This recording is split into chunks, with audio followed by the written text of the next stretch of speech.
Why Yeah. does it make sense to have a family office?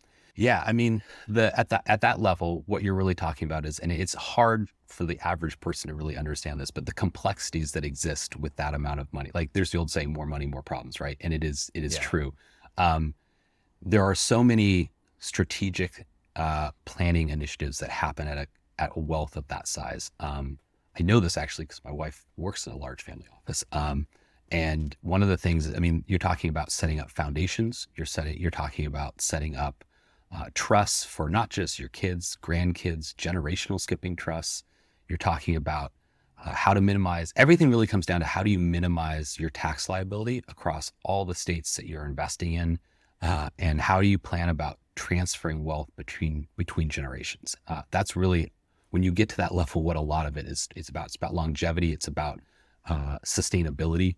And for some families, not all, it's about how do you disperse that money to the right sources. So whether it's your family or whether it's outside organizations, charitable organizations, whatever the case may be, it's about what is your legacy. That's what a lot of family offices are about, is the legacy of the family office, and where that wealth is going to grow. And when you get to that point, what ends up happening is it becomes a self-generating machine. That's what you really want, is that the active generation of income tends to sort of decrease. And instead it's sort of like, it's like interest, it's compounding, right? It's the, whatever it's doing is sort of self-generating more income.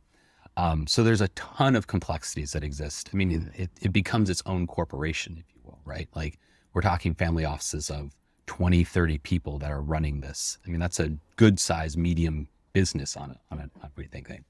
But as you said, that's not where most of the people sort of operate, nor frankly will operate. I mean, that's a level of wealth that most of us will never see.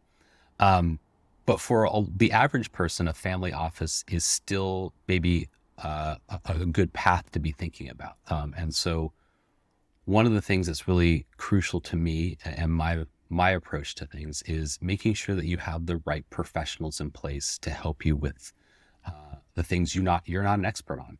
I'm a firm believer in hiring experts to do the things we're not experts in. And so the same is true when you have a business.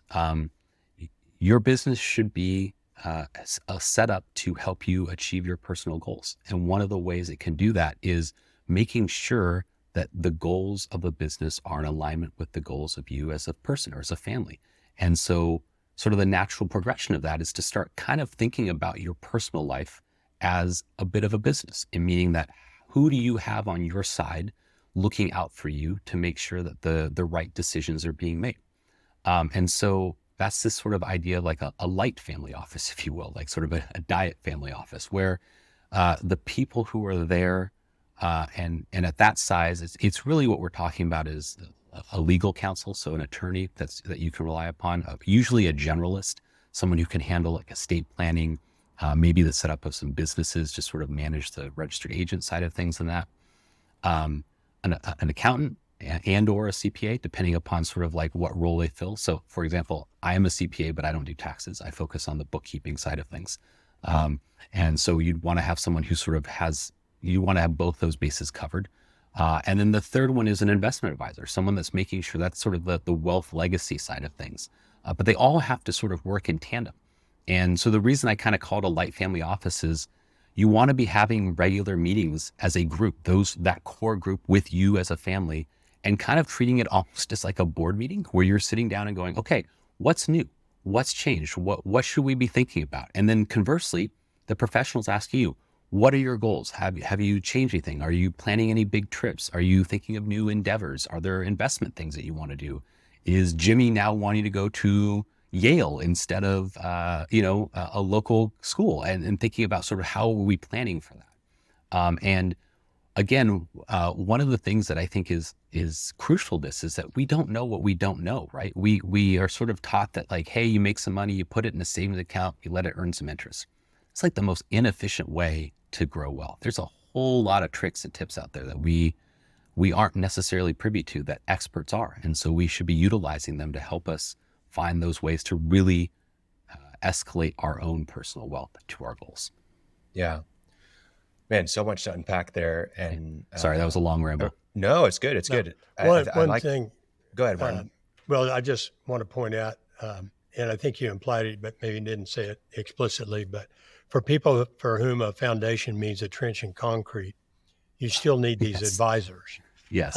And you can engage them, you can rent them. Yeah. We add to the list that HR, Yep. IT, the CPA, a banking relationship, a Hmm. regulatory compliance Yep. relationship with the safety advisor who can navigate you through OSHA problems. Exactly. But there's a tendency of people to think I can do that, or maybe it's not conversely, but in the same vein, I ought to be able to do that. Yeah. So I'm not going to farm it out. And I don't know how many times I've said you need to have an attorney review your operating agreement. Yeah. And a person comes back and says, I can't afford an attorney. And I said, well, that's funny. How much does an attorney cost? I don't know. I said, that's right. You don't know. You self Yeah. deselected. Yeah. And you can find out $500, you can get a lot done with an Yeah. HR advisor, or have somebody on call to manage your server if you still have a server in your office, which you probably shouldn't. But anyway, you can rent these people. I actually have a resource on my website called the Advisor and Mentor Checklist, Hmm. which is kind of a review of what you were talking about. And you have to have them. Yeah. Well, and I think you keyed in on something that's really important, which is this idea of it isn't about whether you can, it's about whether you should, right? What is the best use of your time? Sure, Oh, absolutely. maybe you can review a legal agreement. That's great. My father-in-law was an attorney at one point, and he'd be the first to say, I can, but I shouldn't. Maybe you can do the bookkeeping. You probably shouldn't, though. Is that the greatest use of your time? The greatest use of your time is really the things that nobody else in your quote unquote business can do. And in a lot of cases, it's not reviewing legal docs. It's not working on the compliance side of things. It's out there working with your customers, maintaining relationships, meeting with vendors, like sustaining the business in a way that only you can do it. And every minute that you're not spending doing that, you're wasting on most likely on something that someone else could be doing more efficiently. Yes, it may cost $500, but what are you losing? This is like the economic loss, right? Or the opportunity cost. What is the cost of doing that versus something else? It's probably a worse choice to not have a professional do it than it would be to you to do it. Instead, you could be spending your time doing something that's more important to the business or to your family. Maybe you, instead of reviewing that legal doc, you're out there at your kid's football game on the sidelines, or doing something you prefer to do instead, reading a book, reading Martin's book, whatever the Yeah. case may be. It isn't whether you can. I always come back, should you be doing this is the Right. question that I think you want to be asking yourself. Yeah. And I add to that what you implied is that even if you can keep books, you're likely to not be very good at it. And you're going to jack things up, Yeah. and you're going to be behind. Yep. And you just can't do it. Yeah. And Yeah. you shouldn't do it. So excellent point. Yeah. There's a saying too, sorry, and I'll throw this in there because I think it's on point, which is, so there are things that are simple and there are things that are easy, but they aren't always both simple and easy.